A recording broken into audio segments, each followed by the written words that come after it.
Hi. Truth number 4. If God is for us, who can be against us? I realize when you're hurting, having Bible verses handed to you may not be what you ache for. At least, that's how it felt for me. I wanted real-life answers.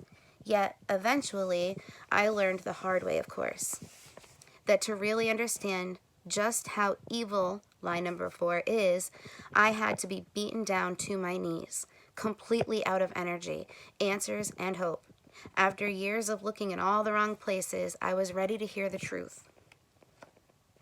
At the time, I was married to a man who was a narcissist and a workaholic. I felt angry, abandoned, and depressed. I was sick constantly. To be fair, dealing with all those issues didn't make me a very desirable wife, I'm sure. My 2 little girls just wanted their mommy, but ironically, most of the time I was drained from trying to keep what others perceived to be perfect together to really enjoy them. It was overwhelming. Finally, after being asked so many times, I accepted a friend's invitation to go to the Episcopal Church, where my girls' preschool was. Upon entering the little sanctuary, I literally felt the Holy Spirit all around me. I began attending regularly and cried every Sunday for a year. Not because I was sad, although I certainly was, but because I had felt like I finally came home. I found what was missing in my life. The realization started a spiritual journey for me, which continues today. There are a couple of things I'm grateful to my mother for. One is for insisting on good table manners. The other is for dragging us to that Lutheran church in my youth because it provided a directional sign to find home when I needed it the most. Romans 8:31 rebukes the lie you are not worthy. If God is for you, then who cares what lies other people have drilled into your head? I encourage you to find a Bible and read all of Romans 8 for starters. It states in no uncertain terms, nothing can keep us from the love of God. How about that? Now the lies you were told, not the poor choices you made because you weren't given a proper set of decision-making tools, not your lousy self-image or any of the negative thoughts you obsess about, can keep you from the love of God. He doesn't care how perfect you are. It's unattainable anyway, so you can relax. I don't expect everyone reading this to simply accept my belief. I am a Christian, but I didn't come to my decision easily. True, I was raised in the Lutheran Church, but back then it was just a part of a routine intended to keep stability in an otherwise chaotic home. Once I left, I walked away from everything, including religion. Young, hurting, and lost, I never even considered going to church because it was nothing more to me than an obligation. I was a seeker, however, and looked for the truth in more exotic places such as Hare Krishna Temple, the First Qing, spirit guides, Eastern religions, you name it.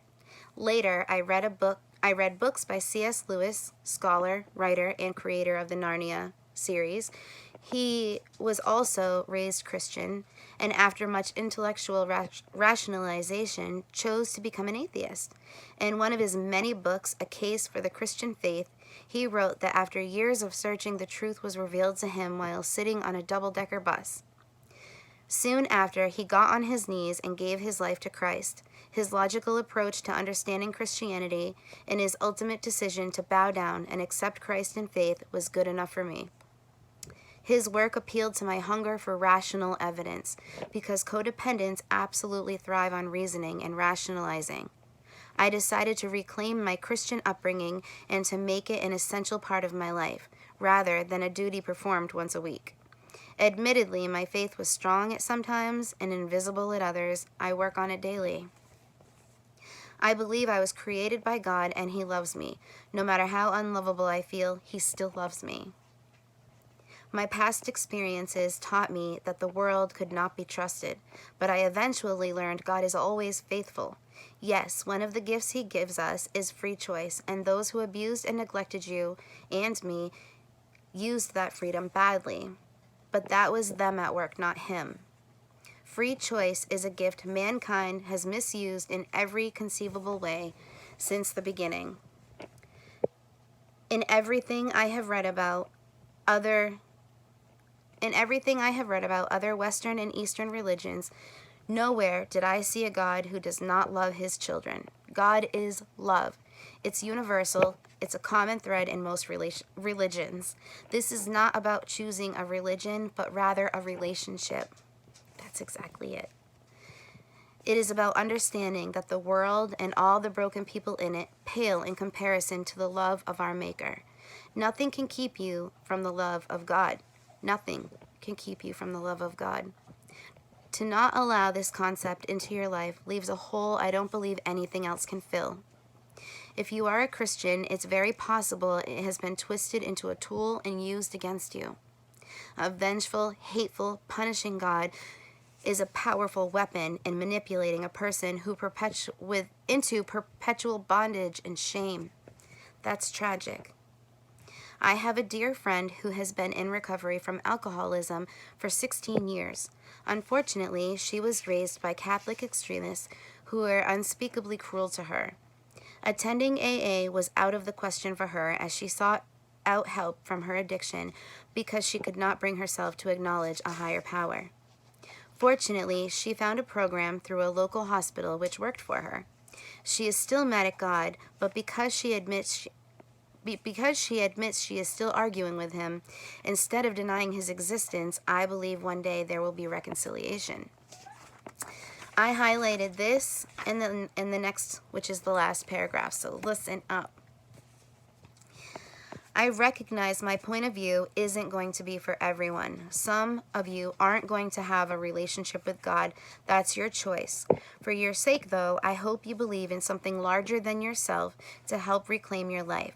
Remember, the people you are trying to keep happy don't want you to change or feel empowered. If you're going to break out of the cage you've been locked in all your life, you must look beyond what you can see. This is called faith. There is another benefit to recognizing you are loved by God. You will open up an untapped power source within you. It's always been there, you just didn't know it. For I know the plans I have for you, declares the Lord. They are plans for good and not disaster, to give you hope and a future. In those days when you pray, I will listen. If you look for me in earnest, you will find me. Jeremiah 29:11. This means you, beloved, are worthy of all good things. So that means you are worthy of all good things. So am I. I really enjoyed that. I hope that you did as well. And I just have to say that has been my experience. As I've sought God, he really, truly does meet you halfway. All right. Thanks for listening.